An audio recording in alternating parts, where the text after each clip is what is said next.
Hi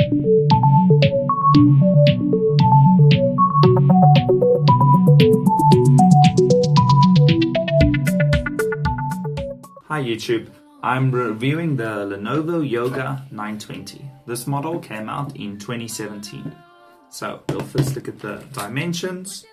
So we can see that it is 223 mils by 323 millimeters. The thickness of the laptop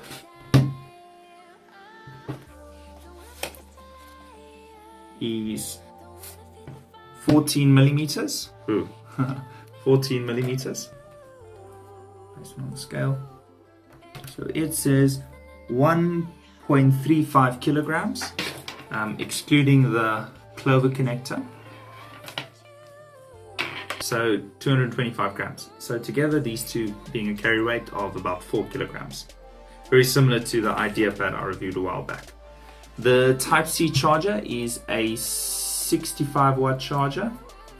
Show you that at the top, 65 watt, if it will focus. The laptop is an aluminium laptop, top, base, bottom, and it's got this watch mechanism, so quite a stylish look. With one hand,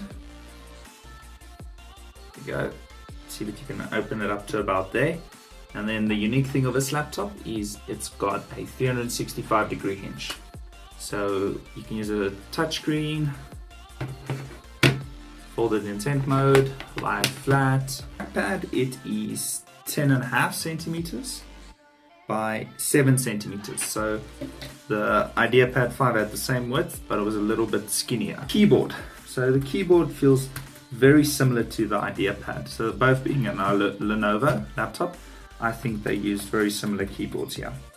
And it's a very clicky feel, but not comparable to the ThinkPad keyboards. Looking at the I/O, we've got two Type-C Thunderbolt ports, that's 40 gigabits, a headphone jack, and charging and display out are done by these, since there is no HDMI port. Only a USB on the other side and the power button. Fingerprint reader.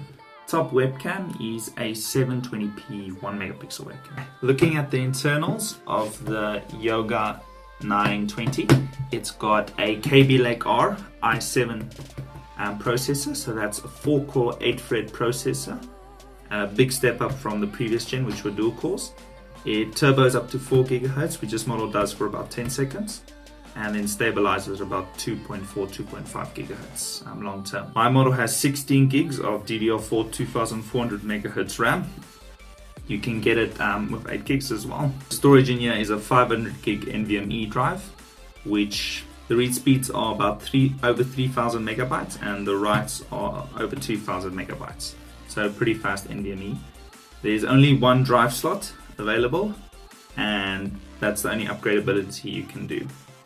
The cooling solution on this model, the vents are here between the hinge. It's got two tiny fans and a heat pipe going to each of them from the CPU. And this model also just has the built-in Intel HD GPU, very similar just to previous gen, so nothing amazing. You can get a 4K screen or a 1080p screen. Both models having the same 72% NTSC, and that's about 100% sRGB rating and 300 nits of brightness. So no extra benefit going with a 4K panel except for the sharpness. Then looking at the speakers, we're going to compare them to the MatePad Pro Huawei, which has speakers that are similar to the iPads and Galaxy Tabs.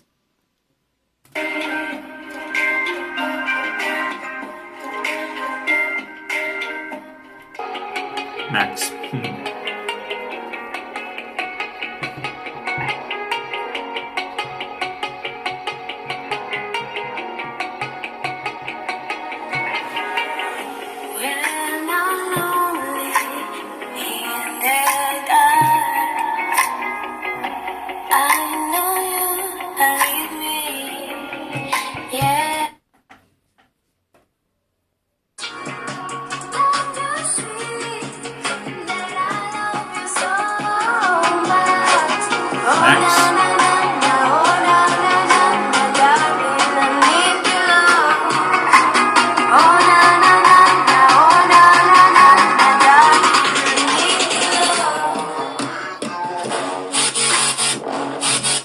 laptop has Dolby audio, so trying to change the profile brought no extra loudness or clarity. So music profile was as loud as the custom profile. Then inside this model, there's a 70 watt hour battery, and it gives pretty great battery life.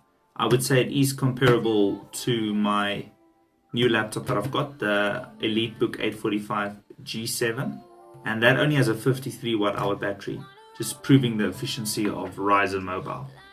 Because this CPU draws up to about 30 watts of power and then stabilizes at 15 watts, but yeah, just still not as it. Looking at Cinebench R20, we can see that 8th gen performs very well compared to the previous dual-core Skylakes, giving a doubling of multi-core performance and a 30% improvement in single-core performance. The i7 is still no match for the new Ryzens, where the Ryzen 4700U has a more than doubling of multi-core performance, and the single-core performance being about 15% faster. Geekbench 5 just reaffirmed Cinebench results, where the multi-core is twice as fast as Skylake and single-core is 30% faster. And here it is not as far behind compared to the Ryzen Mobile, where it is 38% slower in multi-core and 10% slower in single-core. Looking at Passmark, we can see that the disk score is extremely higher, and that's due to the high read and write speeds of the Yoga 920. The GPU has got about an 18% improvement compared to Skylake. The memory is faster, and the CPU is more than twice as fast. Looking at Unigen, we can see that there's been no improvement in the graphics performance. If anything, it is actually worse than Skylake. So this laptop retailed for about $2,000 with the maxed out specs that I have on this model: 4K, 16 gigs of RAM and 500 gig SSD. You can get this model today for about $800, Core i5. So the reason this is important is that the premium build on this one, the touchscreen display, the thinness, the large battery cell, 2 Thunderbolt ports, these are all specs that you won't easily get on today's $800 laptops. And then of course the exceptional build quality that you get and the good keyboard. So the alternatives would be another old laptop like your Latitudes or maybe even the new Yogas, but they would cost a little bit more. I would probably recommend this model over the 700 series, even the latest ones, the 7i or the C740. The build quality on this one and the display are still actually a bit better. Then I would say the real competition lies with the new Tiger Lake laptops. So you could get the Acer Swift 3 for about $800, and that would give you a 1165 G7, which would perform about twice as fast as this laptop, and the graphics are substantially fast. I think maybe about 3 times as fast. So a really big improvement there. But then you lose out on the touchscreen.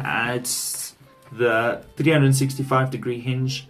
The keyboard, I think on this one would be a little bit superior. The display on them would be similar though, so that is one thing. And also 2 Thunderbolts. On the Acer you'll only get the 1 Type-C. My final conclusion on this laptop is, if performance is not the most important thing and you were in any way not looking at a Tiger Lake CPU or an AMD CPU, then this could be a good option to choose, just because of the premiumness that you get from this one.